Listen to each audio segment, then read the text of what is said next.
Assalamualaikum warahmatullahi wabarakatuh. Di video pembelajaran hari ini kita akan membahas tentang pemahaman laporan keuangan. Pengertian laporan keuangan. Menurut standar akuntansi keuangan, laporan keuangan adalah bagian dari proses pelaporan yang lengkap meliputi neraca, laporan laba rugi, adanya laporan posisi keuangan, arus kas atau arus dana, catatan, dan laporan lain. Adapun tujuan laporan keuangan, yang pertama memastikan posisi keuangan, profitabilitas dan kinerja, yang kedua menentukan arus kas masuk dan keluar, ketiga mengetahui hasil transaksi dalam perusahaan, yang keempat menyediakan informasi terkait sumber daya keuangan dan kewajiban yang harus selesai, yang kelima mengarahkan kebijakan akuntansi, keenam memeriksa efisiensi dan efektivitas manajemen perusahaan, dan yang terakhir membantu mengambil keputusan secara rasional. Manfaat laporan keuangan sebagai bahan evaluasi perusahaan, bentuk pertanggungjawaban perusahaan, mengetahui jumlah laba bersih, memantau arus kas perusahaan, menilai kondisi atau kinerja perusahaan, mengevaluasi performa perusahaan. Sifat laporan keuangan bersifat historis, yang berarti bahwa laporan keuangan dibuat dan disusun berdasarkan data yang telah ada atau yang telah lewat dari masa sekarang. Bersifat menyeluruh, memiliki arti bahwa laporan keuangan harus dibuat dengan selengkap mungkin dan sesuai dengan standar yang telah ditetapkan, yang dapat memberikan informasi secara lengkap mengenai keuangan suatu perusahaan. Di dalam laporan keuangan terdapat unsur-unsur laporan keuangan. Adapun unsur-unsurnya seperti berikut. Yang pertama, laporan posisi keuangan. Yang kedua, laporan laba rugi. Yang ketiga, laporan perubahan modal. Keempat, laporan arus kas. Yang kelima, catatan atas laporan keuangan. 1. Laporan posisi keuangan. Laporan posisi keuangan merupakan laporan keuangan yang melaporkan aset, liabilitas, dan ekuitas pada perusahaan saat tertentu untuk memudahkan analisis dalam memprediksi arus kas di masa mendatang. Adapun elemen-elemen dalam laporan posisi keuangan, yang pertama harta, yang kedua utang, dan yang ketiga modal. 2. Laporan laba rugi merupakan laporan pendapatan dan beban selama periode waktu tertentu berdasarkan konsep pembanding. Konsep ini diterapkan dengan membandingkan beban dengan pendapatan yang dihasilkan selama periode terjadinya beban tersebut.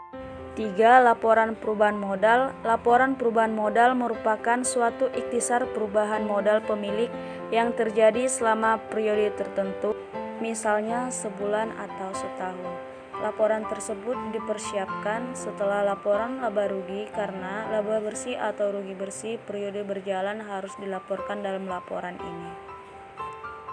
Keempat, laporan arus kas menjelaskan bahwa perubahan pada kas dalam periode tertentu. Secara kas adalah investasi jangka pendek yang amat liquid yang bisa segera ditukar dengan kas. Untuk dapat dikatakan setara dengan kas adalah suatu unsur haruslah dapat segera ditukar dengan kas ketika diperlukan. 5. Catatan atas laporan keuangan merupakan catatan atau informasi tambahan yang ditambahkan ke bagian akhir laporan keuangan. Hal ini bertujuan agar tersedia tambahan informasi. Selanjutnya kita akan membahas analisis laporan keuangan. Analisis laporan keuangan adalah penguraian pos-pos laporan keuangan menjadi unit informasi yang lebih kecil dan melihat hubungannya yang bersifat signifikan atau mempunyai makna antara satu dengan yang lain, baik antara data kuantitatif maupun data non-kuantitatif.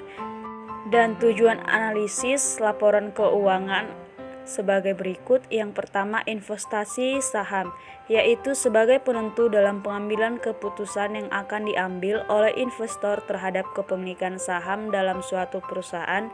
Yang kedua, pemberian kredit, yaitu sebagai penentu dalam pemberian kebijakan tentang pengawasan dan pemberian kredit oleh kreditor.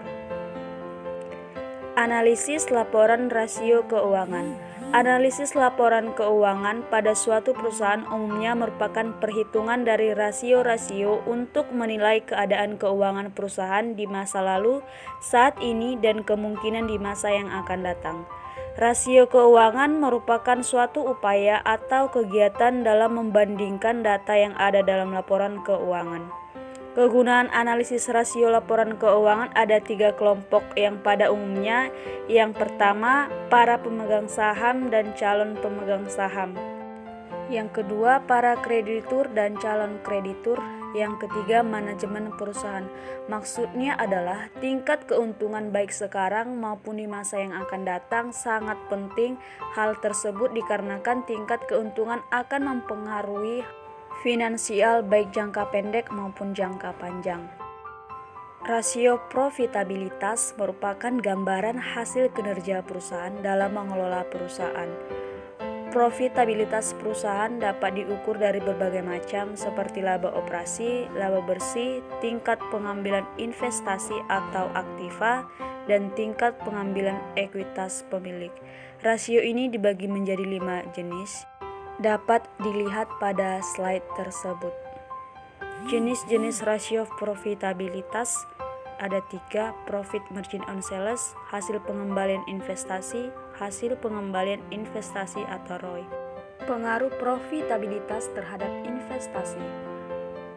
Pengaruh profitabilitas terhadap kesempatan investasi perusahaan menggunakan laba ditahan untuk melakukan kegiatan investasi sesuai dengan skala prioritas, dan apabila laba ditahan tidak mencukupi, maka perusahaan akan mencari dana dari pihak ketiga.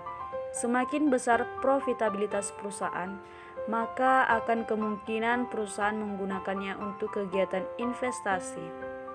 Adapun faktor-faktor yang mempengaruhi tingkat profitabilitas yaitu jenis perusahaan. Profitabilitas perusahaan akan sangat bergantung pada jenis perusahaan. Jika perusahaan menjual barang konsumsi atau jasa, biasanya akan memiliki keuntungan yang stabil dibandingkan perusahaan yang memproduksi barang-barang modal. Umur perusahaan. Sebuah perusahaan yang telah lama berdiri akan lebih stabil bila dibandingkan dengan perusahaan yang baru berdiri.